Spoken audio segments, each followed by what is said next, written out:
So the time is the 17th century in Spain, and the main characters are Don Giovanni, Leporello, Donna Anna, Don Ottavio, Don Elvira, Mazzetto, Zerlina, and the Commendatore. The story begins with Leporello, Don Giovanni's servant, complaining about his job. Relatable content, am I right? No, but seriously, he's essentially his eternal servant. He has a point. Leporello is keeping watch, while Don Giovanni, how do I put this in a Hallmark movie kind of way?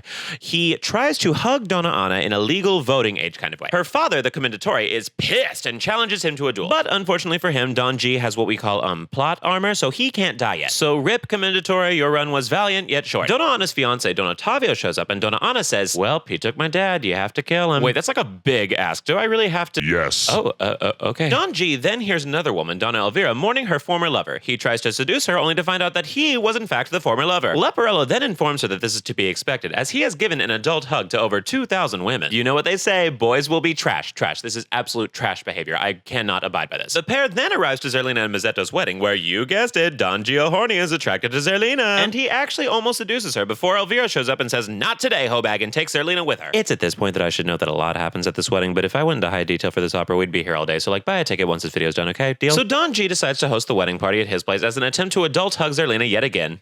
You know, like a monster. At this party, the We Hate Donnie G club arrives and tries to kill Don G, but he escapes. Act 2 begins, and Don G is now trying to seduce Elvira's maid, because as we all know, when you see a bear, you should immediately and continually poke it. He switches clothes with Leporello, who distracts Elvira by pretending to be a remorseful Don G. Elvira, to the chagrin of anybody with an IQ in the triple digits, falls for it, and Don G pursues the maid. But before he can seduce her, Mazzetto arrives to try to take down Don G. Donnie, still dressed up as Leporello, pretends to join Mazzetto's squad, and when no one is looking, beats him to a pulp.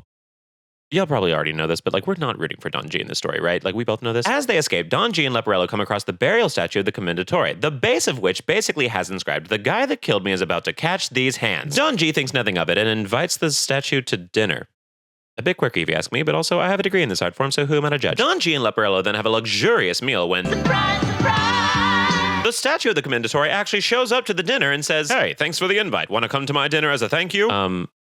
Okay. That's fantastic. It's in hell, by the way. And Leporello has to watch as Don Giovanni gets dragged to the underworld for his sins. Then the We Hate Donnie G Club makes another appearance, and realizing that Don G is gone and never coming back, celebrates. Yay, we can finally go back to our normal lives. Isn't that right, Leporello, the guy who just saw a man get dragged to hell by an army of demons? Uh-huh. Come see the story yourself at Cincinnati's production of Don Giovanni on June 13th and 15th. Get your tickets today.